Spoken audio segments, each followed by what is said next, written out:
Y para hablar de salud nos acompaña, como todos los días, nuestra periodista Mar Romero Sala. Mar, bienvenida. Bienvenida tú también, María Clara. Gracias. Y comencemos con buenas noticias, porque hay un tratamiento contra la leucemia que ya parece tener resultados al menos prometedores. Así es, vamos a detallar todo esto y en esta crónica no es contra cualquier leucemia, es contra la leucemia mieloide aguda, que es una de las más agresivas que existen. El fármaco se llama Revumenib, es de la farmacéutica Syndax, que es estadounidense, y se toma de forma oral. Se publicaron los resultados en fase 1, fases muy iniciales todavía de los estudios. De un total de 60 pacientes, 32 tuvieron alguna respuesta positiva. Eso es más de la mitad, un 53%. Pero es que además 18 de estos 60 pacientes, un 30%, tuvieron una remisión completa de su leucemia. Es muy importante tener en cuenta que estamos hablando de pacientes que no habían tenido resultados positivos con ningún otro tratamiento o que habían vuelto a desarrollar leucemia después de haber conseguido una curación y que se consideraban prácticamente condenados a muerte, ¿no? Que eran personas que ya estaban viendo hacia los cuidados paliativos. Entonces, por eso estamos hablando, pues al menos en estos 18 casos, de unos resultados verdaderamente sorprendentes y verdaderamente prometedores. Y usted nos mencionaba que este medicamento será oral, pero ¿qué se conoce de cómo funciona? Este fármaco no funciona contra todos los casos de leucemia mieloide aguda, sino contra dos subtipos genéticos que están presentes en aproximadamente el 40% de estos casos. Exponemos uno de los ejemplos de estos subtipos genéticos, que está en el gen KMT2A, y lo que le pasa en esta variante, ¿no?, cuando los pacientes de leucemia tienen esto, es que se reordena, hay un reordenamiento genético que hace que se creen unas proteínas nocivas que se adhieren al ADN de las células, y al hacerlo así a través de la menina, que es una proteína también que está presente en la superficie del ADN, pues se activa una generación de células cancerígenas. Este medicamento lo que hace es interrumpir este proceso, bloquea que estas proteínas nocivas se puedan juntar con la menina y se puedan juntar con el ADN, por lo tanto no se generan células cancerígenas. Digamos que inhibe la menina, ese es el término, ¿no?, que están utilizando. Realmente este fármaco es una obra de arte, digamos, de ingeniería química y molecular. Se toma oralmente, como decías, este componente tan chiquito que se adhiere a la menina y hace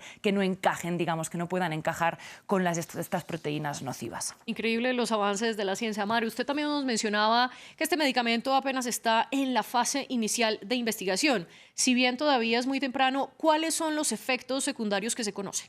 Lo que sabemos hasta ahora es que los efectos secundarios fueron generalizados. Una amplia mayoría de los pacientes sintieron algunos de los efectos adversos del tratamiento, pero ninguno de ellos tuvo que interrumpir el tratamiento a raíz de estos efectos adversos. Los principales fueron, por ejemplo, arritmias de corazón, náuseas, también fiebre. Todos se pudieron tratar o pues al menos rebajar, contener, ¿no?, con otros tratamientos pues por los lados, ¿no?, ayudando a este tratamiento contra el cáncer. Como decías, ¿no?, este estudio está en fase 1 y precisamente la fase 1 también es para ajustar las dosis del medicamento. Entonces forma parte de este proceso, ¿no?, que haya quizás algunas dosis demasiado altas o que generen más efectos contrarios. También es importante decir que como parte de esta fase 1 se publicó además en Nature un estudio, además, ¿no?, del principal, una segunda parte, digamos, del estudio del mismo equipo de investigación, donde concluían que habían encontrado ocasiones en que esta proteína de la menina había logrado mutar para desarrollar resistencia al fármaco, como si fuera una bacteria, digamos, que desarrolla resistencia a un antibiótico. Y para eso trajimos una cita de Scott Armstrong, que es uno de los varios autores del estudio, que básicamente decía que el hecho de que estas células cancerígenas estén pasando por tanto esfuerzo para combatir el efecto de este medicamento es una señal, ¿no?, de que la investigación está dando en el clavo, ¿no?, que es la primera vez que un fármaco ejerce un grado tal de presión contra el cáncer que no puede ser más que un indicador de que están en buen camino.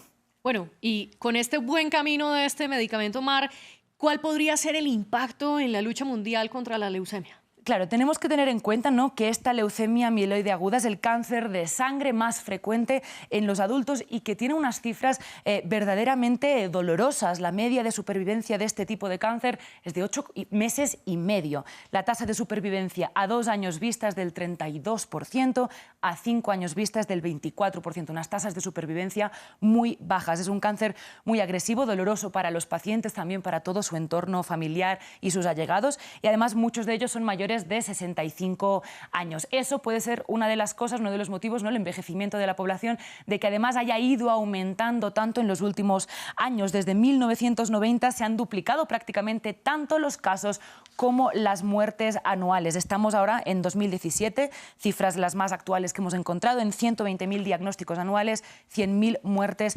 anuales. Queda mucho camino por recorrer, esto puede durar mucho tiempo, hacerse estudios, ¿no? Todavía como con más gente sobre todo, y también queda ver qué tan accesible será este tipo de tratamientos contra el cáncer. Sabemos que son muy caros, pero bueno, al menos sabemos que una enfermedad tan amplia que afecta tanto a tantas personas, sobre todo del norte global, pues al menos empezamos a ver una luz al final del túnel. Y eso es una gran noticia, Mar. Esperamos que continúe bien y que luego el medicamento pueda ser accesible para la mayor parte de la población. Le propongo que terminemos con más noticias positivas en salud y que también tienen que ver con la leucemia. Sí, tenemos un bonus track para hoy, digamos, en este caso relacionado con la leucemia y también con el VIH, porque ayer se dio a conocer el cuarto caso de la curación de una infección por el virus de la inmunodeficiencia humana. Era un caso que se conocía, se hizo público el año pasado, pero ahora digamos que se ha hecho oficial al publicarse en la revista científica Cell.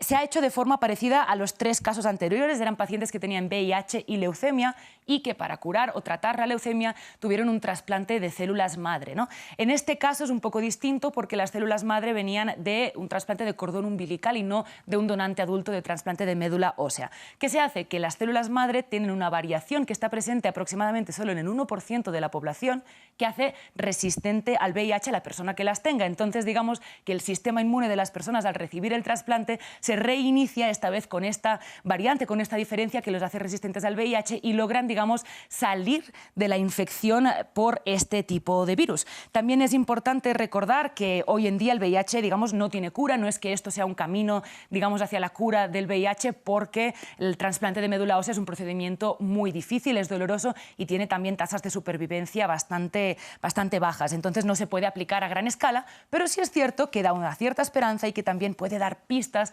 hacia el futuro para un enigma todavía que existe hoy en día, como es la cura del VIH.